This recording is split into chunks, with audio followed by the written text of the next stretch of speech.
Top 10 Most Heartthrob Gen Z Male Actors. 10. Si Radson Flores, ipinanganak noong May 17, 1999 sa Taguig City, isang aktor na kilala sa kanyang papel bilang Mark Gordon sa Voltes 5 Legacy. Isa siyang alumnus ng Starstruck Season 7. May taas na 5'9". Mahilig siyang maglaro ng video game and manood ng anime. 9. Si Jeremiah Jordan Romano Lisbo, ipinanganak noong November 27, 1998 sa Metro Manila, isang aktor, singer at model. May taas na 6 feet. Kilala siya sa kanyang papel bilang Randall E. Chavez sa He's Into Her. Kasama siya sa unang batch ng Rise Artists Studio na tumulong maglunsad ng kanyang karera. Patuloy siyang lumalabas sa iba't ibang proyekto sa telebisyon at pelikula. 8. Si Miguel Torrejos Tan Felix ipinanganak noong September 21, 1998 sa Dasmariñas, Cavite, Philippines, isang artista at dancer. May taas na 5'7" feet. Nakilala si Tan Felix sa kanyang breakthrough role bilang Niño Inosente sa afternoon drama na Wish I May, bilang Yaong Pagaspas sa hit fantasy series na Mulawin at bilang Steve Armstrong sa Voltes 5 Legacy. 7. Si Michael Jericho Sager, ipinanganak noong February 5, 2003 sa Gasan, Marinduque, Philippines, isang Filipino-Canadian na aktor at social media personality na kilala sa kanyang chinito na hitsura at kaakit-akit na talento. May taas na 5'11" at lumaki sa Vancouver, Canada, bago lumipat sa Pilipinas upang tuparin ang kanyang pangarap sa pag-arte. Nakilala siya sa mga palabas ng JMA tulad ng Lovely Is Caught in His Arms at Abot Kamay na Pangarap. Aktibo rin siya sa TikTok na may mahigit 440,000 na followers. 6.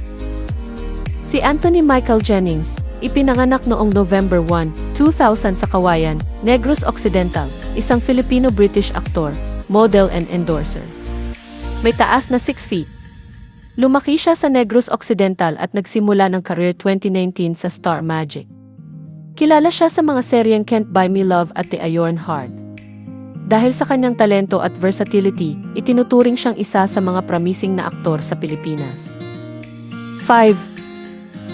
Si Harvey Terence Gana Bautista, ipinanganak noong August 16, 2003 sa Quezon City. May taas na 5'8". Unang sumikat sa Going Bulilit noong 2011. Anak ng dating mayor ng Quezon City na si Herbert Bautista, siya ay pinamahalaan ng Star Magic ng ABS, CBN at naging bahagi ng iba't ibang palabas at pelikula tulad ng Blue Room, Zoomers at iba pa. Bukod sa pag-arte, ipinapakita rin ni Harvey ang kanyang talento sa musika at pagsayaw. 4. Si Elijah Luis Madiclum Canlas, ipinanganak noong August 16, 2000 sa Manila, isang aktor at commercial model. May taas na 5'9". Kilala siya sa kanyang papel sa critically acclaimed film Kalel, 15, kung saan nanalo siya ng Best Actor Award, at sa Game Boy series na nagbigay sa kanya ng malawak na fanbase. Kamakailan lang, nanalo siya ng Best Primetime Drama Actor sa senior high. Sa edad na 24, itinuturing siya bilang isa sa mga promising na yaong talent sa industriya ng pelikula at telebisyon sa Pilipinas. 3. Donato Antonio Laca Pangilinan, ipinanganak noong February 10, 1998 sa Manila, Philippines, ay isang Filipino aktor, model, singer, host, at VJ. May taas na 6 feet. Nagsimula siya ng kanyang career noong 2016 bilang VJ sa MWX, isang Philippine pay TV channel. Nagsimula siya sa pelikula sa Regal Films na Walwal. Mula noon naging bahagi siya ng ilang Star Cinema Productions, tulad ng James and Pat and Dave, He's Into Her, at Can't Buy Me Love. 2. Si Kyle Echari, ipinanganak noong June 20, 2003 sa Orange County, California. May taas na 6 feet, ay isang Filipino-American na singer, aktor, at performer. Kilala siya sa kanyang pagsali sa The Voice Kids Philippines. Siya ay lumabas sa iba't ibang pelikula at mga palabas sa telebisyon, kabilang na ang Kadenang Ginto. Dahil sa kanyang estilo at charm, naging isa siya sa mga prominenteng batang male celebrities sa Pilipinas na may malaking appeal sa kanyang kakayahan sa acting at music.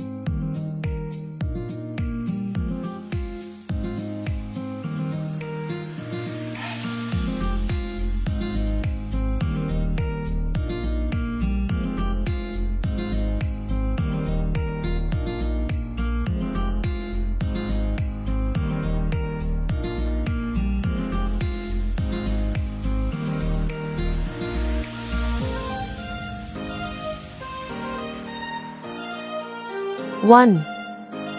Si Joshua Garcia, ipinanganak noong October 7, 1997 sa San Pablo, Laguna, ay isang aktor, dancer at commercial model. May taas na 6 feet. Sumali siya sa Pinoy Big Brother noong 2014. Agad siyang pumasok sa showbiz at naging bahagi ng ABS-CBN. Kilala siya sa mga palabas tulad ng The Good Son, Viral Scandal, at Darna, pati na rin sa mga pelikula tulad ng Vince and Kath and James at Love You to the Stars and Back. Siya ay isang promising na aktor na may natural na charm at mahusay sa pagganap na patuloy na minamahal ng kanyang mga tagahanga.